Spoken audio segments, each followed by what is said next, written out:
भारत मातेला वंदन करून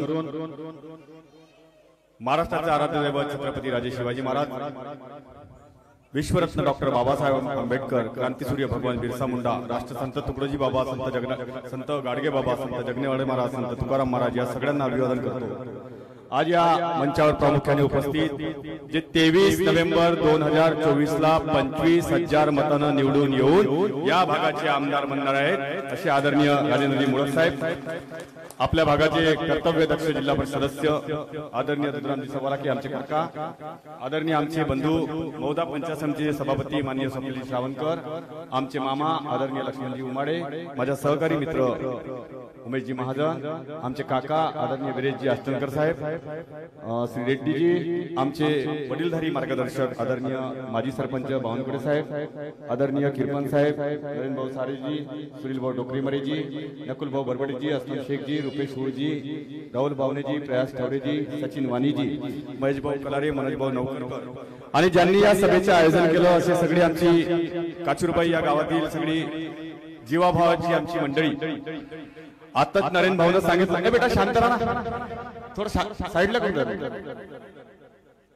आताच नरेंद्र भाऊने उल्लेख केला की आमच्या सोबत असं केलं, आमच्या सोबत तसं केलं, असं झालं तसं झालं। नरेंद्र भाऊ, आम्ही लात मारीन तिथं पाणी काढीन असे कार्यकर्ते, कोणीतरी आमच्यावर उपकार करल आणि कोणीतरी आमच्या बोट घेऊन चालल तेव्हाच आम्ही चालू असे कार्यकर्ते आम्ही नाही।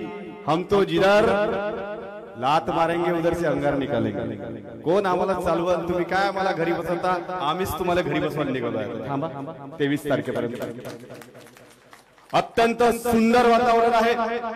मी आदरणीय मुळक साहेबांसोबत संपूर्ण विधानसभा क्षेत्र पिंजून काढतोय। ज्या दिवशीपासून मुळक साहेबांनी प्रभू श्री रामचंद्राचे दर्शन घेऊन रामटेकच्या गडावरून प्रचाराची सुरुवात केली त्या दिवसापासून मी साहेबांसोबत फिरतोय। एकूण एक गाव पिंजून काढतोय आम्ही, एकूण एक वस्त्या पिंजून काढतोय। अशाच गावात सभा होत आहे, प्रचंड प्रतिसाद लोकांच्या भेटत आहे, प्रचंड प्रतिसाद।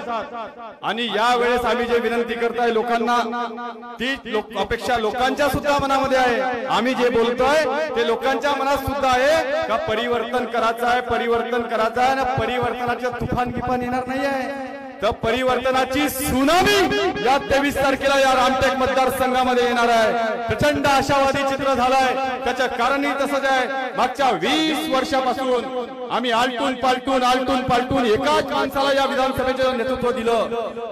आम्हाला सांगावं लागतं की ते सांगतात की मी काचूरबाईचा सुपुत्र आहे, पण दुर्दैवानं आता नरेंद्र भाऊनं सांगितलं, त्याच्या पहिले आमच्या सुनील भाऊनं सांगितलं, पण ज्या काचूरबाईनं तुम्हाला जिल्हा परिषदेत पाठवलं, ज्या काचूरबाईनं तुम्हाला तब्बल 20 वर्ष 4 वेळा रामटेकच्या विधानसभेच्या माध्यमातून मुंबईच्या मंत्रालयात विधान भवनात पाठवलं, तुम्ही त्या काचूरबाईला 20 वर्षात सुधरवू शकले नाही, तर नवरगावच्या लोकांना का अपेक्षा करावं तुमच्याकडून? रामटेकच्या लोकांना का अपेक्षा करावं तुमच्याकडून? सांगा ना। पाटण सावंगी जाऊन बघा, केदार साहेबांचं जन्मगाव आहे। कुराडी जाऊन बघा, बावनकुळे साहेबांचं जन्मगाव आहे। उमरेडला जाऊन बघा, मुळक साहेबांचं गाव आहे। जाऊन बघा तर एक वेळा तुम्ही येऊन आम्हाला सांगा मी या गावच्या पोरगा, मी या गावच्या पोरगा, मी या गावच्या जवाई आहे, मग आता काय म्हणणार तुमचं?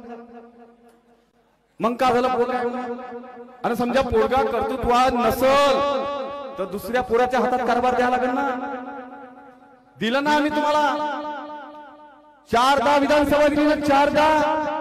किती वर्ष द्यायची हे तर सांगा, सांगून तरी द्या की जोपर्यंत सूर्यचंद्र राहील मलाच निवडून पाठवा। गावाचा सत्यानाश झाला तरी चालत का? दिलं का तुम्ही काचूरबाईला सांगा। अरे मी तर म्हणतो, मी रामटेक नगरपालिकेचा साधा 5 वर्ष उपाध्यक्ष होतो आणि 5 वर्ष विरोधी पक्ष नेता होता साहेब। रामटेक शहराच्या चेहरा मोहरा बदलवण्यात आम्ही कोणतीच कसर सोडली नाही। जेवढे प्रयत्न जमले सगळे केले, सुंदर गाव करण्याचा प्रयत्न केला। ते तर तुम्ही माझी नगराध्यक्ष पदाची तिकीट कापली, नाही तर नगराध्यक्ष झालो असतो ना तर रामटेकच्या हेवा वाटला असता, असा रामटेक शहर निर्माण करून दाखवला असता। असं निर्माण रमेश कारामरे नगराध्यक्षपद माझ्यासाठी नाही पाहिजे होतं। मी नगराध्यक्ष झालो असतो तर काय झालं असतं? काय आयुष्यभर मला पेन्शन भेटली असती तुमच्यासाठी? का मी करोडो रुपये कमवले असते? मला माझ्या गावासाठी व्हायचं, माझ्या गावच्या जनतेची इच्छा होती. कारण रमेश कारामुळे नगराध्यक्ष केलं तर गाव विकासात पुढे जाऊ शकते. म्हणून मी अपक्ष जरी उभा राहिलो साहेब, तर फक्त 200 मतांना पडलो. माझ्या मागे कोणी नेता नव्हता, कोणता पक्ष नव्हता, काही पैसे नव्हते, काही नव्हते. माझे 50-100 गावातले कार्यकर्ते लोक वर्गणी करून मला निवडणूक लढवली. प्रेम होता तेव्हा लढवली ना, प्रेम होता तेव्हा थोड्याशा वोटांना पडलं ना. तुम्ही ना ज्याने तिकीट दिली होती त्याची तर जमानत जप्त झाली. माझ्यापेक्षा 2,500 वोटांना मागवला, 2,500 मतांना. पण रमेश कारामुळे तिकीट फक्त एवढ्याच साठी कापली का उद्या रमेश कारामुळे नगराध्यक्ष झाला तर चांगला वक्ता आहे, चांगला संघटक आहे, मोठ्या समाजातून येतो. आणि उद्या जर समजा मुळक साहेबांची इच्छा झाली आणि त्यानं रमेश कारामुळे तिकीट देऊन दिली तर आपला कल्याण झाल्याशिवाय राहणार नाही. एवढी भीती, फक्त एवढी भीती. एवढे घाबरता आम्हाला. आमच्याच भरोशावर आमदार झाले तुम्ही, आमच्याच भरोशावर राजकारण केलं, आमच्याच भरोशावर मोठे झाले तुम्ही. तर आमचा उपयोग फक्त नर्सरीच्या झाडासारखा करता. रमेश कारामुळे वाढत राहिला तर छाट चाल, नरेश दत्ते वाढत राहिला तर छाट चाल, कमी व्हायला लागला तर पाणी पाणी टाक पाणी. हे विधानसभा मी लढणार होतो, मागची विधानसभा मी लढली. तुम्ही लोकांनी मला प्रेम दिलं, या सामान्य कुटुंबातल्या कार्यकर्त्याला प्रेम दिलं, माझ्या मागे तुम्ही ताकदीने उभे राहिले. माहिती आहे का शर्यत फक्त रमेश कारामुळेचे होते कापाचे म्हणून नरेश भाऊची पदवी बनवली. नरेश भाऊ जाणून बुजून मी नरेश भाऊच्या घरी गेलो की तुम्ही लढत असाल तुम्ही लढा, मी तुमच्या सोबत राहतो. पण जाणून बुजून भावाभावामध्ये भांडणं लावायची, आपसा आपसात भांडणं लावायची, आपसा आपसामध्ये भांडणं लावून यायला इच्छा इथं कसं संपवता येईल. ते इंग्रजाची नीती होती, भोळा आणि राज्य करा. त्याच नीतीवर तुम्ही काम करता, भोळा आणि राज्य करा. ही नीती आमच्या लक्षामध्ये जेव्हा आली तर रमेश कारामुळे तुला राजकारणातून संपवण्याचं षडयंत्र केलं जात आहे. तुला जाणून बुजून नरेश भाऊला फॉर्म भरायला लावलं जात आहे. म्हणजे रमेश कारामुळे जो 35-40 वर जाऊ शकते त्याला कमी कसं करता येईल. नरेश धुपटे निपटून जाईल, रमेश कारामुळे निपटून जाईल. हे तर बरं झालं की आम्ही छत्रपती शिवाजी महाराजांचे मावड्या, छत्रपती शिवाजी महाराज की जय नुसते म्हणत नाही तर शिवचरित्र वाचतो, छत्रपती शिवाजींच्या पुस्तकं वाचतो, डॉक्टर बाबासाहेबांच्या पुस्तकं वाचतो. तेव्हा आमच्या असं लक्षात आलं हा सगळा कार्यक्रम आपला करायला लागले आहे. आपण एक पाऊल मागे यायचंच कल्याण करून टाकायचं. हे जेव्हा आमच्या डोक्यामध्ये आले तर एक गोष्ट लक्षात ठेवा, वाघ एक पाऊल मागे आलाय ना, आता तुमची शिकार करायसाठी आलाय आणि तुमची शिकार केल्याशिवाय घरी जाणार नाही. लक्षात ठेवा, ही शपथ आता आम्ही घेतली आहे. का घेऊ नये हो? सगळ्या मतदारसंघामध्ये याच्या नावानं बोंबा मारणं सुरू आहे. आम्ही पारशीत गेलो तिथं बोंबा, भागेमारीत गेलो तिथं बोंबा, माऊलीत गेलो तिथं बोंबा, मनसरात गेलो तिथं बोंबला, आता किरणापूरून आलो तिथं एवढी मोठी लिस्ट कामाची. पारशीत गेलो, कनानमध्ये गेलो, काल आम्ही पिंपरीमध्ये होतो, पिपरी त्याच्या पहिले जुनी कामटीमध्ये होतो. सगळे गावाला गाव पिंजून काढत आहोत. तुम्हाला 101% लिहून टाकतो सांगतो आमदार साहेब, मी तुमच्या जुना कार्यकर्ता आहे, तुमच्या शुभचिंतक आहे. मी काही रेती जेसीबी मुरुम पोकलँड टिप्पर वाला कार्यकर्ता नाही आहे. मला काही गरज नाही त्या गोष्टीची. हे जे तुम्हाला चोपडवणार आहे ना तुमचे रेती जेसीबी पोकलँड टिप्पर वाले साहेब, आपको मानते भगवान मानते असे सांगणेवाले, ते तुमच्या कल्याण करणार आहे. तुम्ही त्याच्या भानगडीत येऊ नका, जास्त पैसे विषय खर्च करू नका. मुळक साहेब एवढ्या होताना निवडून येणार आहे ज्याची काही हद नाही. मी तुम्हाला आताच सांगतो, लिहून टाक 100% येणार. तुम्ही जे बंगाली जादू बिदूवाले आणले आहे ना तिकडून ठोकणार ठकणारवाले, काही चालणार नाहीये. ही बाबा जुमदेवजींची भूमी आहे. या बाबा जुमदेवजीच्या भूमीमध्ये असे काही तांत्रिक मांत्रिक बाबा जुमदेवजीनं जमिनीत गाडले, त्या विचाराचे आम्ही लोक आहे. तुम्ही काय ठोके बिके करणार जानते आणि काही होणार नाहीये. प्रचंड चांगला माहोल आहे. मुळक साहेबांना कोणीच रोखू शकत नाही. हे लोक मुळक साहेबांवर टीका करतात, इकडून आले तिकडून आले. तुम्ही तरी इच्छा होईल, तुम्ही तरी होय का इच्छा? आता आम्हाला 7-12 नकाशा आठ काढायला लावू नका तुमचा. आम्ही कोतवाल पंजी गिंजी काढली तर मायकात पडत. आणि तुम्हाला माहिती आहे की रमेश कारामुळे कोणी काहीच बिघडवू शकत नाही. कारण की रमेश कारामुळे जेसीबी बी नाही, पोकलँड बी नाही, ठेकेदारी बी नाही, दारूची दुकान बी नाही आहे, सट्ट्याचा धंदा बी नाही आहे, जुव्याचा क्लब बी नाही आहे. आमच्या घरी छापा मारा तर बायकोला लपवून ठेवलेले 2-3 हजार रुपये भेटतील तुम्हाला. त्याच्यावर तर काही तुम्हाला भेटू शकत म्हणून त्या भनगडीत पडू नका. जास्तीत जास्त तुम्ही आम्हाला जीवाना मारण्याचा प्रयत्न करा. 23 तारखेला नंतर मारजा, आता नका मारू. तुम्ही जर याच्या पहिले मला मारलं तर मुळक साहेब 1 लाख मतांनी निवडून येतील. भोगाले तैयार रहा, हम तो डूबेंगे सनम, तुमको भी लेके डूबेंगे. अत्यंत चांगलं चित्र आहे. याच्याकडे सांगायला काहीच नाही. उठल्या सुटल्या आनंद रस्ते पांदन रस्ते, आनंद रस्ते पांदन रस्ते. 800 रुपये घंटा जेसीबी राहते किराया. त्या पांदन रस्त्यावर 500 रुपये घंटा. काऊन बर्फ खोदायचा तिथे जास्त इकडे मुरुम खोदायचा तिकडे खोदायचा. ते 400 रुपये घंटा कोणाच्या घरात चालला ते तर सांगा पहिले. ते सांगा ना. का लहान लहान लोकांवर टीका करता, लहान लहान लोकांच्या विरोधामध्ये राजकारण करता, लहान लहान लोकांना संपवण्याचा प्रयत्न करता. तुम्ही विकासाचे राजकारण करू शकले नाही. इथं तुम्ही मॉईल आणली. मॉईल आम्हाला वाटलं तुम्ही लोकांसाठी आणली असेल. आम्हाला का माहित तुम्ही स्वतःसाठी आणली म्हणून. तुम्ही तर स्वतःसाठी आणली ते मॉईल. आमच्या नशिबी का आलं धूळ, आमच्या नशिबी का आलं प्लास्टिक, आमच्या नशिबी का आलं तर प्रदूषण, तुमच्या नशिबी पैसे. आणि तिथे काम करणारे पोरं बिचारे आमचे भाऊ बांधव ते माझ्याकडे येतात, मोठ्या आशेने येतात. मी त्या मालकाला फोन लावतो की ते बिचारे 10,000 रुपये महिन्यात कसे काम करतील सांगा ना. 8-9 हजार रुपये महिन्यात कसे काम करतील सांगा ना साहेब सांगा. तुम्ही लागावं तेव्हा आम्हाला, आम्ही देतो तुम्हाला 12,000 रुपये महिना. 6,000 रुपये महिना सांगा. तो 2,000चा पेट्रोल टाकून खर्रा खायची आदत असेल तर 1,000-1,200 रुपये त्याच्यामध्ये खर्च करता बायकोला पोषण कसा. आणि 6,000 रुपये महिन्यात काम करण कसा. तुम्ही जयस्वाल साहेब कधीतरी तिथं गेले का आणि त्याला सांगितलं का माझ्या गावचे लोक आहे यायले मिनिमम वेजेस म्हणजे कोणत्याही परिस्थितीमध्ये 700 रुपये रोज म्हणजे 21,000 रुपये महिना कायद्यानुसार भेटला पाहिजे. तुम्ही भूमिपुत्राची गोष्ट करताना मग हे भूमिपुत्र नाहीये, या भूमिपुत्रासाठी नाही भांडू शकत तुम्ही. कधीच भांडणार नाही तुम्ही. फक्त गावातल्या 4-5 लोकांनी आपल्या अंधभक्त बनवून ठेवलाय. तेही भगत याच्या वरातीत असे नसते, असे नसते, असे नसते. बाप पेला तरी चालन, नेता जिवंत राहायला पाहिजे. जसं काही 7-12वर यायचीच नावं चढणार आहे नंतर पुढे जाऊ. तुमच्या नाही चढणार आहे, 2 पोराची नाव चढणार आहे, तुमची कुठे चढते.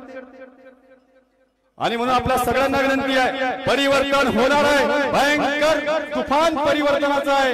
या भागात तुम्ही काही केलं तरी आता तुमचं चालणार नाही. लोकांना मनात ठरवून टाकलं आहे. काचूरबाईतल्या लोकांना बी ठरवून टाकलं आहे. मला माहित आहे या वेळेस का होणार आहे. मी एकदम साधारण कार्यकर्ता आहे. मी पाणीटपरीवर बी बसतो, मी कॅरम बोर्डावर बी बसतो, मी ऍक्टिव्हाने फिरतो, भाजीपाला बी घ्यायला जातो, दूध बी आणायला जातो आणि किराणा बी आणायला जातो. मला भेटणारे लोक काही मोठ्या गाडीतले राहत नाही. मला असे कानात येऊन सांगते गाडी करता करता सांगते त्या गावात असं आहे, त्या गावात तसं आहे. हा बरोबर जमत्या. आणि मी माझ्यावर आरोप करतात रमेश कारामोरे बोलते म्हणून. साहेब रमेश कारामोरेसाठी 4 लोक ठेवले आपल्या गावागावात जा आणि रमेश कारामोरेच्या विरोधात भाषण. मी काय उमेदवार आहे? मी उमेदवार आहे का?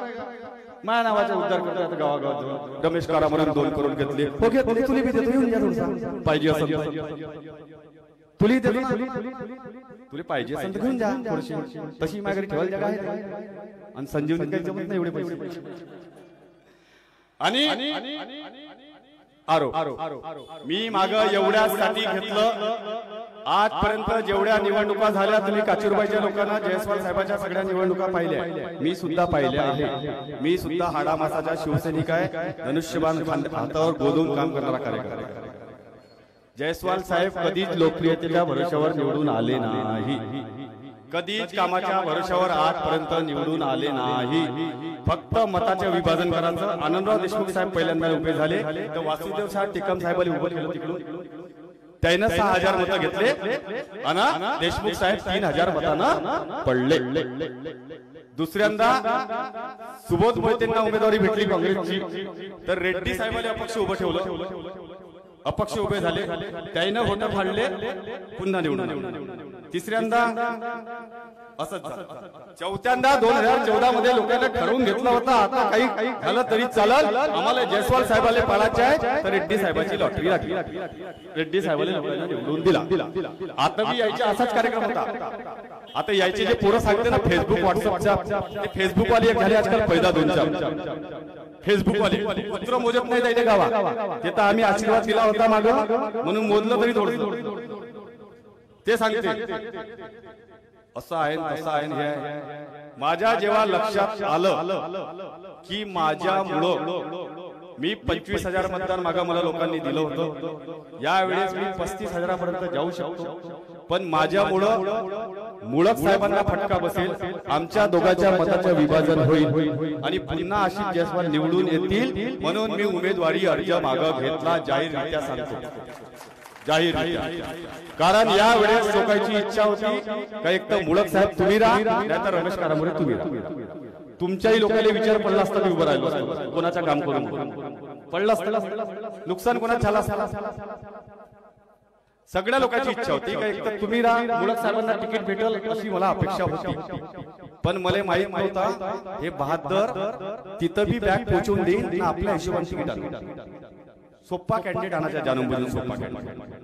म्हणून मुळक साहेबांना सगळ्या काँग्रेसच्या लोकांनी विनंती केली की अपक्ष फॉर्म भरलं पाहिजे. त्यांनी फॉर्म भरला आणि मी पाहत होतो वाट विड्रॉल तारखेच्या 4 तारखेला 3 वाजेपर्यंत मी वाट पाहत होतो. मी पाहत होतो का देव मला पावन आणि सोनिया गांधी किंवा राहुल गांधीजी मुळक साहेबाला फोन करून का तुम्हाला विधान परिषद देतो, तुम्ही मागे येऊन जा, तर आपला कार्यक्रम जमून जाईल. पण मग जेव्हा असं लक्षात आलं का देवाची काही कृपा यावर्षी आपल्यावर दिसत नाहीये, यायले काही फोन येत नाहीये, यायच्यावर काही दबाव येत नाहीये आणि यायच्या चक्करमध्ये आपला चुरा होऊन जाईल. घरच्या रेडिओ पंखा बी इकाला त्याच्यापेक्षा एक पाऊल मागे येऊन जा. आणि याच्या जो षडयंत्र आहे मत विभाजन करायचा या माणसाचा, हा षडयंत्र आम्ही हाणून पाडला. अरे यायचे जे कार्यकर्ते सांगते ना, रमेश कारामुळे 2 करोड रुपये दिले मुळक साहेबांना, तुमचे साहेब तुम्हाला 4 करोड रुपये देत होते. कसा विकरणं निवडणुकीत उभा राही म्हणून विचारा, खोटं असेल चला माझ्यासोबत. कोणाच्या फोनवरून फोन आलता सांगतो मी तुम्हाला, दाखवतो, रेकॉर्ड करून ठेवलाय. 23 तारखेला सुनविन गांधी चौकात 7 वर्षानंतर पहिल्यांदा मला फोन आला दुसऱ्याच्या फोनवरून की रमेश तू खणार आहे, मला पैसे नाही अपने पास, मैं 4 CR देतो. 4 CR म्हणजे 4 करोड. आता सांगा जयस्वाल साहेब, तुम्हाला जेव्हा पहिल्यांदा आमदार केला तेव्हा तुमची संपत्ती 3 कोटी रुपयाची होती आणि तुम्ही रमेश कारामुळे 4 कोटी रुपये देता. कमाई कुठून केली हे तर सांगा. 300 कोटीची प्रॉपर्टी झाली कशी हे तर सांगा. काचूरबाईतला एखाद्या बावनकुळे, डोकरी मारे, नाटकर, एखादी मोहनकर वाडी भरण्याची संपत्ती नाही वाढली ना 20 वर्षात? तुमची कशी वाढली हे सांगा ना, उत्तर द्या ना. द्या उत्तर. तुम्हाला संपत्ती वाढवण्यासाठी निवडून पाठवलं आम्ही, यासाठी विश्वरत्न डॉक्टर बाबासाहेब आंबेडकरांनी, माझ्या बापांनी, हो माझा बाप विश्वरत्न डॉक्टर बाबासाहेब आंबेडकरांनी याच्यासाठी आम्हाला अधिकार दिला मतदानाचा. तुमची संपत्ती वाढवासाठी मी जास्त वेळ आपला घेणार नाही. मी ट्रेलर दाखवतो, पिक्चर पाहायचं असेल तर नगरदंड येऊन जा, सभा आहे तिथं आता थोड्या वेळात. अत्यंत चांगले उमेदवार आहेत मुळक साहेब, चांगला अनुभव त्यांना आहे. एकनाथ शिंदे साहेब देवला पार्ले आले, ते सांगत होते की तुम्ही आशिष जयस्वाल यांना निवडून पाठवा, आम्ही त्यांना मंत्री बनवतो. त्याला निवडून पाठवावर बनवा, निवडून पाठवल्यावर बनवा. आम्ही तर मंत्री आणले डायरेक्ट आमदार करण्यासाठी, डायरेक्ट मंत्री आणले. 15 वर्ष आमदार, 5 वर्ष विधानमंडळ सदस्य विधान परिषदचे, त्यानंतर 5 वर्ष 6 खात्याचे राज्यमंत्री, नागपूर जिल्ह्याचे पालकमंत्री. याच्यापेक्षा जास्त अनुभव आहे का सांगा बरं तुम्हाला आता जयस्वाल सांगा. तुम्ही सांगता मी असं केलं तसं केलं. हे मुळक साहेब इथं बसले आहेत ना, या मुळक साहेबांच्या नावानं तो राजू पारवे नावाच्या दगडाले मुळक साहेबांनी सेंदूर लावला आणि त्याला आमदार. मुळक साहेब कशा भरोसावर केला? त्याने उमरेडमध्ये कामं केली असतील म्हणून त्याच्या नावानं आमदार निवडून आला ना. तुमच्या नावानं साधा जिल्हा परिषद निवडून येत नाही, साधी पंचायत समितीची बाई निवडून आली त्याने तर आमदार आणला. अच्छा, राजू पारवेनं पार्टी बदलली, तेवढ्याच ताकदीने त्याला उघडा तिबडा पाडला मुळक साहेबांना, उमरेडातच लंबा करून दिला. तुम्ही तर तुमच्या त्या पारवेले रामटेक विधानसभेतून लीड नाही दिलू शकले.